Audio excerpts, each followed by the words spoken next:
welcome you back to another episode of the Skinfluence Podcast. I'm your host, Dr. Dustin Portela, board-certified dermatologist. And I'm Austin Lee, physician assistant, board-certified physician assistant. Yeah. Specializing in dermatology. Absolutely. And you've been with us 2 years now. 2 years, yeah. Amazing. Yeah, it flies by. Feels like I just started. I say that all the time, but I'm like, time is flying by for me lately. Mm-hmm. Yep. Well, today we are talking about time flying by. Yes, we are. That was not an intentional setup. But we're talking about what changes with your skin with age. What happens after you hit 35? Oh, no. I mean, every day I see patients, and whatever age they are is the age when things start falling apart. Yep. Whenever they're coming in to see a dermatologist in adulthood, they're like, this is the age. Everything started to fall apart. You're like, I've had in the same day patients that are like, when I turned 80, everything fell apart. When I turned 70, everything fell apart. Somebody else, when I turned 55, everything started falling apart. And so whatever age you are is the worst age you could possibly be. So we're going to talk about how do you keep your skincare on point and protect your skin, strengthen it, keep the collagen, all of those things as you age, because there's a little bit different things that you'll be doing versus when you're a teenager just battling acne. Yeah. Well, I'm 37 years old, and I feel like I'm just hitting my peak. But according to science, that's not it. I'm past my peak. I feel good. I like where I'm at in life. Yeah. But there's a lot of things that do start changing after your 30s, 35. Mm-hmm. And one of the first things is we start losing collagen. Yep. Collagen is what really gives our skin elasticity. So it makes it look tight, doughy. When you start losing collagen, the skin, you start to develop fine lines, wrinkles, the skin will start to sag a little bit, and that is what we attribute to aging. Yeah.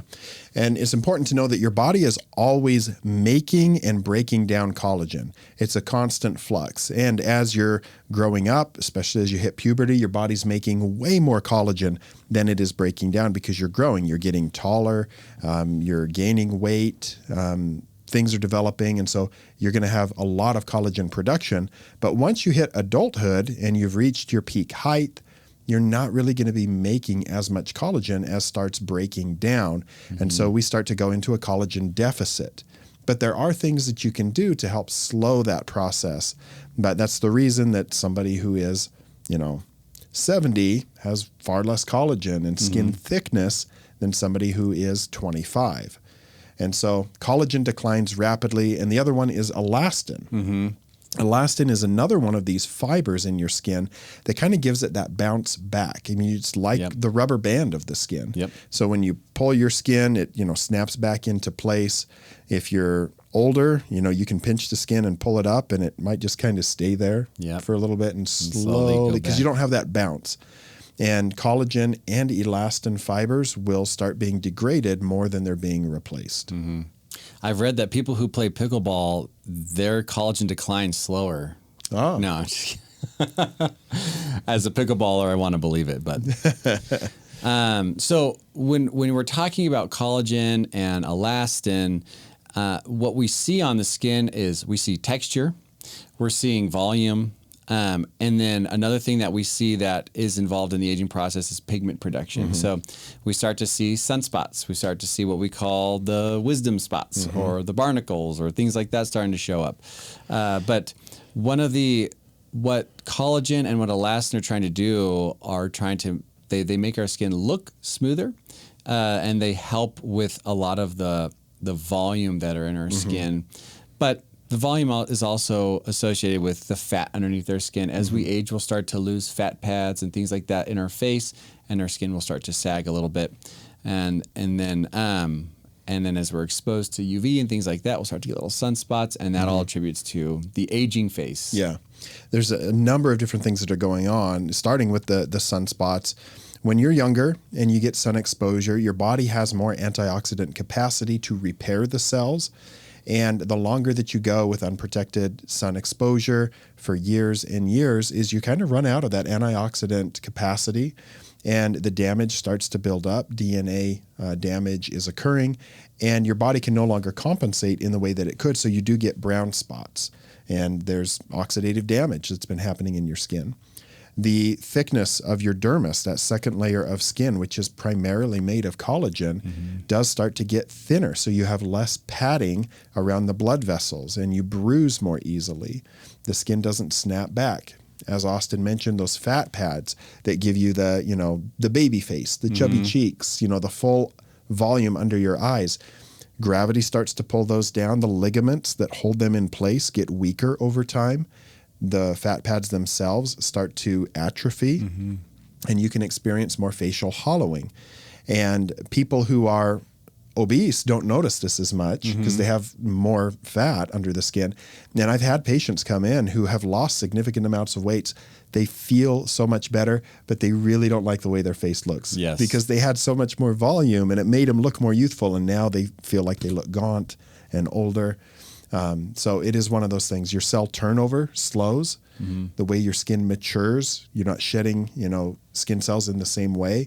And so your barrier function can start to be compromised, and people get dry skin, they get itchy skin. Yeah. And so many of these things are happening all at the same time, but they happen so slowly that you don't really notice them until all of a sudden one morning you wake up and you're like, what happened? Yeah, like, why are these bags under my eyes? Where did these sunspots come from? And everything falls apart. But these are natural processes of aging, and they're not necessarily bad if they're happening to you. But there are definitely, there's things that we'll talk about that can prevent and slow down. But this is a reason why when you start doing skincare younger on in your early 20s or late teens, you feel like you're doing all these steps and things that you see online, and it doesn't seem to be having too much effect on your skin. You're using retinols, but you don't have a lot of fine lines and wrinkles. You don't have a lot of sunspots. And then as you start to get into a mature age, you'll start to notice that, okay, I maybe need to be doing these things more and more, and you'll notice more efficacy out of your skincare routine. Yeah. So if you're doing the same routine in your 30s and 40s that you were doing in your teens and 20s, you'll find that it's just not quite working the same because the physiology of your skin isn't working the same. It's not that the products have gone bad or that they are no longer effective. It's that you might need something a little bit different.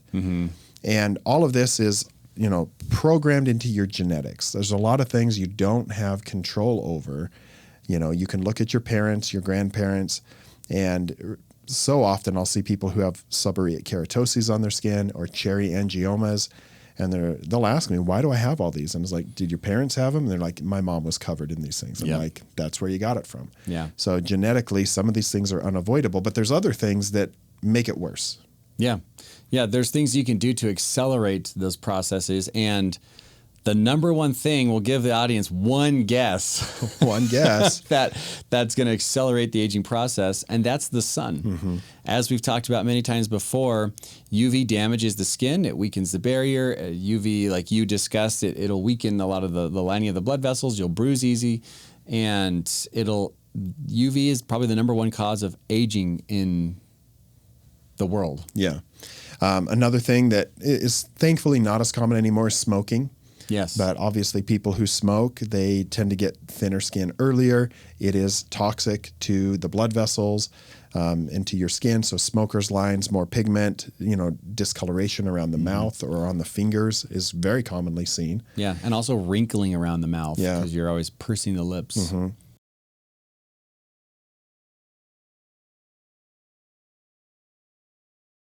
Another thing that more of us are subjected to is just a poor diet.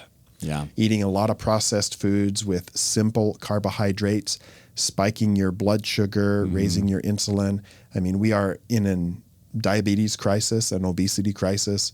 But when you have all this extra sugar in your bloodstream, you get more glycosylation, meaning sugar molecule moieties attaching to structures in your skin like your collagen, and that degrades it faster as well. Yeah. So there's multiple things that we can do that will accelerate the aging, and avoiding those things will delay the aging process. Totally.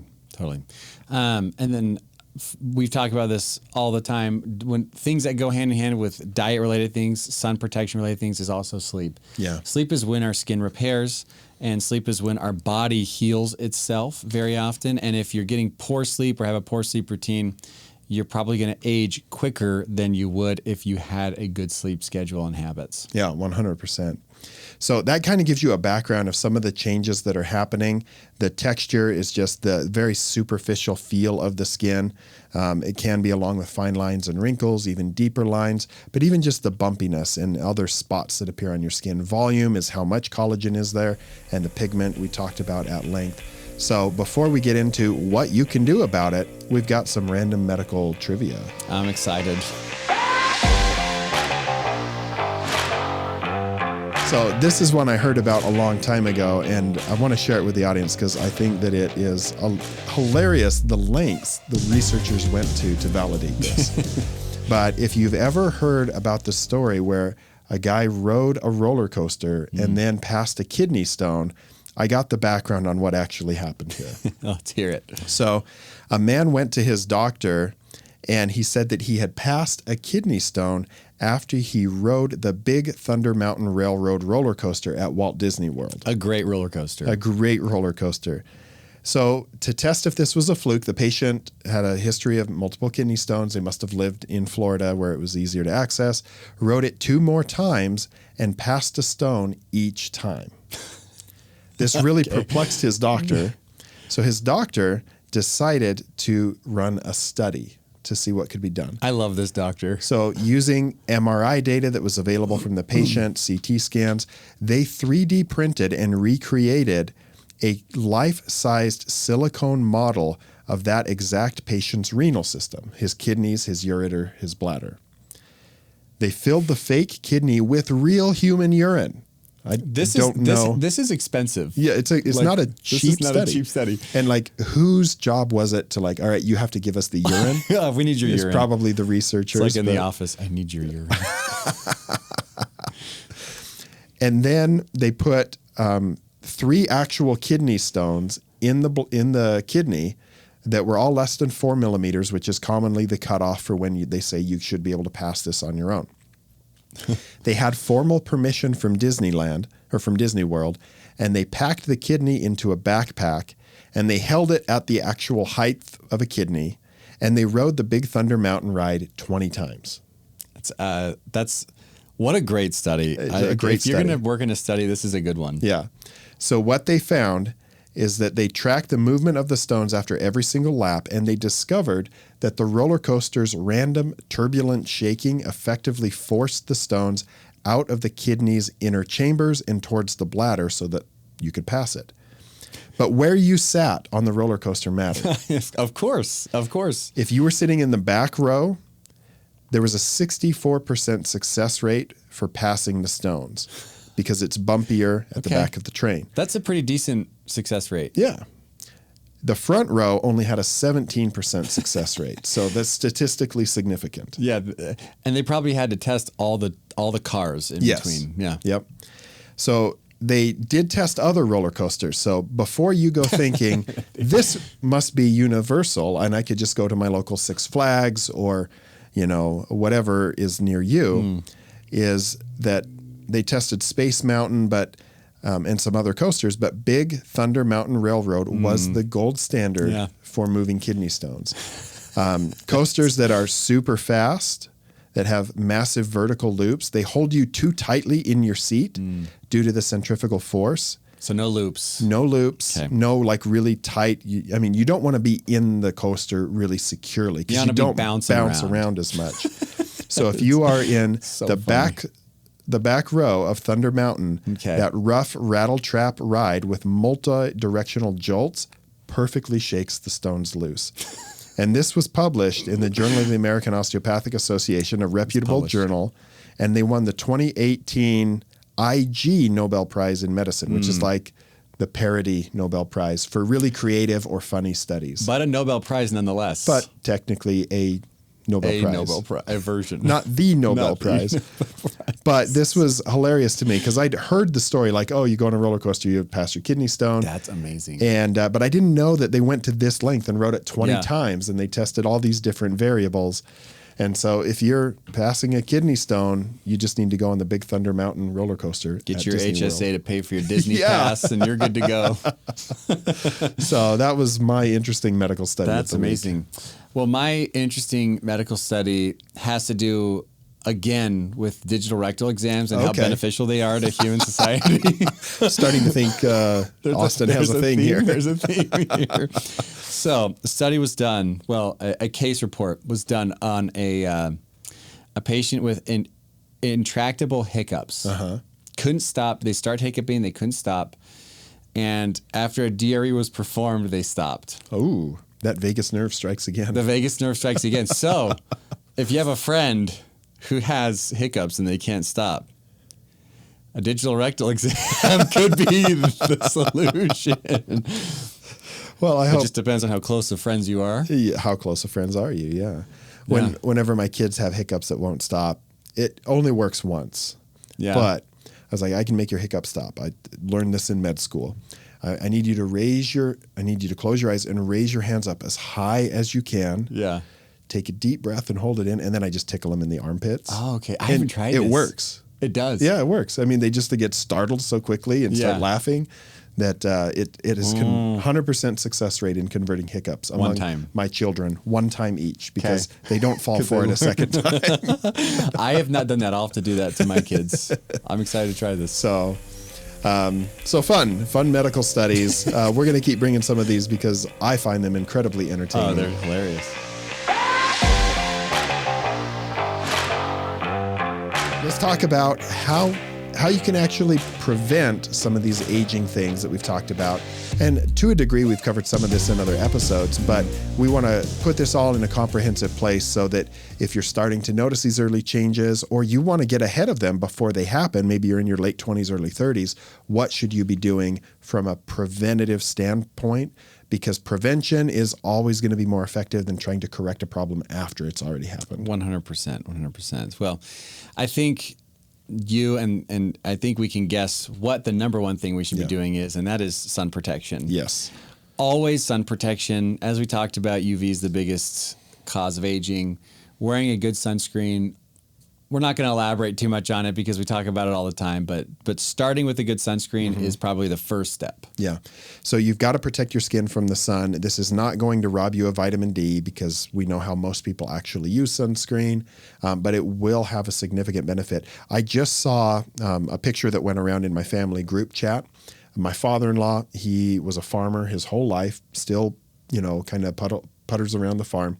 And like any good farmer, he wears his jeans and a flannel shirt, short sleeve, for sure, and his boots. And he happened to be in shorts, and his daughter got a picture of his forearm next to his leg. Oh, yeah. And it was such a difference between the skin on his arm that had sun every day for 75 years versus his legs, which almost never see the light of day. Yeah. And so that alone, good sun protection, the thickness of his skin, the amount of dark spots, and all of the other things just were absent on his legs. For sure. That you saw on the arms. And if you don't want to do sunscreen and reapply all the time, sun protective clothing is a great strategy. I'm wearing right here, for those that are watching on video, a sun protective shirt from Solbari. And I've tried lots of different brands. This is like the softest feel. Yeah. And just the most comfortable. It soft. looks good. So Solbari is my new favorite. Yeah. The founder of Solbari has been or will be on the podcast to get the story of the brand, because I think it's highly beneficial. And when clothing is functional, it looks good, feels good, you're going to wear it more, just like a sunscreen you like to use. Totally. And they're light. You can wear them in the summertime. You're not going to get too hot and sweaty wearing a long sleeve if you're out hiking, things like that. So that's awesome. And other things that you can do to prevent that I like to use are, I like vitamin C serums. As there is some, it's not strong. I don't recommend using it as a sunscreen, but there is some sun protection with vitamin C. But not necessarily sun protection, but it just can help to manage the free radicals that happen from the sun exposure. Exactly. So you get less damage. Yeah. Using a vitamin C serum is usually a good preventative strategy. And then I like using retinols or retinoids Yeah. as a prevention, maybe a slowing down of the aging process. Yeah. And this is a conversation I have almost every day when people are starting to bruise and they've got dark spots, like what should I do? And I'll often recommend a vitamin C antioxidant. Vitamin C is important for building collagen. I mean, it's essential. You think what happens when you have a true vitamin D deficiency? You get scurvy. Yep. And scurvy is a lack of vitamin C. It's classically associated with pirates and sailors who were on the ocean forever, who didn't have citrus. And their gums would start bleeding, their skin was bruising because they can't make collagen without vitamin C. And simply replacing vitamin C allowed their bodies to make collagen. So you can take oral vitamin C to make sure you're not deficient. Few people are truly deficient in vitamin C, but you can apply it topically. Yeah. Then I'll recommend that people use a retinol body cream. The one that we recommend and we go through a lot in the office is the Active-E Restore Body Firming Cream. This is a retinol, all-trans retinol, hyaluronic acid, ceramides, lentopodium, caffeine. So this has been a big hit in the office for patients who've started using it regularly. They feel like they get less bruising. Their skin feels more resilient, a little thicker, a little stronger. And just like you would use a retinol on your face, if you're concerned about aging, you're going to want to use it on your body as well. Totally. Now, for the people who are listening, who maybe are noticing signs of aging, who are noticing dark spots or wrinkles, or looked in the mirror and said, "Oh, that's me. I'm there." What are some recommendations that you would have for that demographic? Yeah. So when the things we just talked about, body retinol, vitamin C, a good diet, I think is essential. Totally. And I've had, particularly it seems more common in older people who live on their own. It's more difficult for them to take care of themselves. Yeah. And so they eat a lot of processed foods, and it's more common that they are deficient in protein intake. So collagen is made up of amino acids, which largely come from protein. And if you're not getting enough protein in your diet, it's going to be hard to make collagen. And so supplementing protein, or often I'll recommend just taking collagen peptides as well, something like a Vital Proteins. They have flavored and unflavored versions. I prefer the unflavored version because I don't want it to change the taste of whatever I'm drinking. Yeah. But we actually put them in soup. Yeah. Like for our kids, we'll put a scoop of Vital Proteins. Nice. In like chicken noodle soup, tomato soup. Yeah. You can't tell it's there. Yeah. The one thing I'd say about that is you can't put it in when it's like over 190 degrees because it will degrade the amino acids. So as the soup is cooling down or right before you serve it to them, that should be fine. It won't degrade it. So good diet, sleep, as you mentioned earlier in the episode, and remain physically active. Yeah. And it doesn't have to be, you don't have to be pounding the weights all day, every day, but good cardio, get your heart rate elevated, open up the blood vessels, get blood flow to the skin. Lifting weights does help. So there have been some studies, there's lots of studies that show that lifting weights does help produce collagen in the skin. It's not just a bone density thing, but it can help skin thickness and delay skin thinning if you're lifting weights regularly. And like, it doesn't have to be heavy weights, but just enough resistance to cause some muscle breakdown, things like that. Yeah. Now, this will help with your collagen, your elastin to a degree, but when we're looking at texture, those just small imperfections on the skin, this is where a retinol can be helpful for that. But maybe the occasional glycolic acid or gentle exfoliation to just help keep the skin smooth. Don't smoke. Don't eat junk food. For pigment, this is where we can get into things that directly address pigment and the way it's made, acting on the tyrosinase enzyme. The tyrosinase enzyme takes amino acids and turns it into melanin. And we can use topical hydroquinone, topical Melasil, thiamidol, all of these things inhibit the production of melanin. Totally. And if you have dark spots, they can help to reduce it. Now, some dark spots won't be affected by that, and that is seborrheic keratoses and melanoma. And so if you're not sure what you're treating, see a dermatologist and make sure yeah, this would be safe to use on these dark spots. Yeah. If you're developing dark spots and you're noticing more and more popping up, always good to get a baseline check at a dermatology office where you can get the all clear. These are sunspots. These are benign growths. But anytime you're getting new dark spots, definitely come in and have us take a look if you're not already on like a yearly routine where you're getting your skin checked. Other things that you could do for if you have fine lines, wrinkles, deeper set things, there are cosmetic procedures that can help. Microneedling is a good one. There are, and you could go from microneedling, even chemical peels, things like that can help some of the pigment and texture, going all the way up to be as aggressive as a carbon dioxide laser to resurface the skin. And we do a lot of that in the practice. Just saw a patient back this week with a phenomenal result on CO2 laser. Yeah. You know, they were getting deep lines. They were getting almost like Favre-Rochechouart. Oh, yeah. We did a lot of extractions, really hit them hard with the laser. And the result is one of the biggest transformations I've seen from a CO2 laser. And so really built a lot of collagen in the skin through that targeted injury. But also the skin is brighter. There's fewer dark spots. Yes. And so it's just all around was a really good treatment that made the skin thicker and healthier looking. If your fat pads are kind of sinking, the ligaments are getting lax, we can have a conversation about filler and when that would be appropriate. We've done other episodes on filler. There's many different kinds of filler. Some kinds of filler are good for placement under the eyes, which some are better for the lips, some are better for the cheeks. You can't use the same filler in all areas. Unfortunately. And so this is an important conversation if you're a good candidate, if you understand the risks and benefits, but properly placed and appropriate filler can have a really marked transformation to help give more volume to particular areas. Yeah. We commonly think of it as just being a facial treatment, but I've treated down into the temples for people before, and it's a subtle result, but it can make a huge difference in the way somebody looks. I've done filler on the back of the hands when people get really thin skin. You can see all the blood vessels and the tendons, and putting a little volume in the back of the hands can be satisfying for some people. And so there's a lot of procedures that we could look at if somebody's a right candidate for it.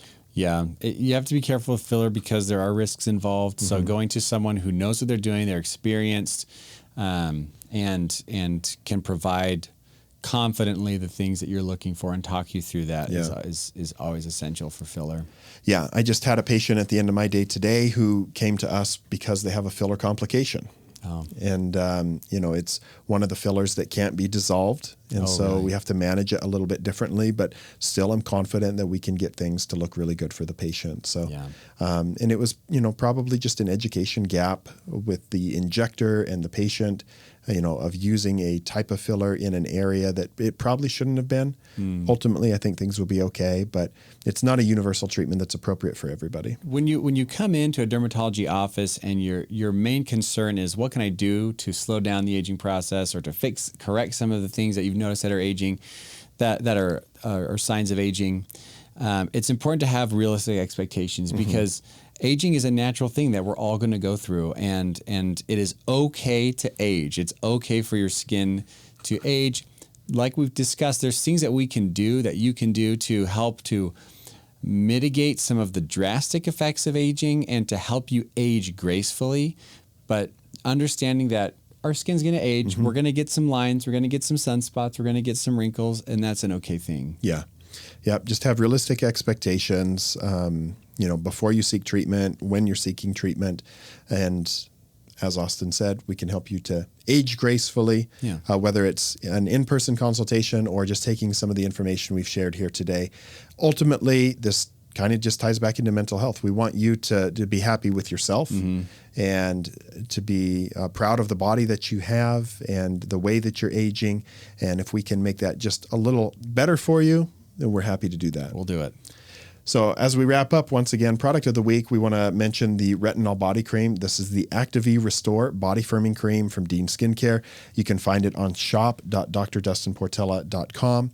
And you can find me on all social media platforms at Dr. Dustin Portela, and also follow Skinfluence at Skinfluence_pod on Instagram. Yeah, we'd love to hear your feedback on the episodes. And if you have any suggestions of things you'd like to hear about, please let us know on our Instagram page because we check it regularly. And you can find me on social media at Austin Lee PAC. Share this episode with a friend who's starting to complain about those age spots or thinning of the skin, and we'll see you guys next week.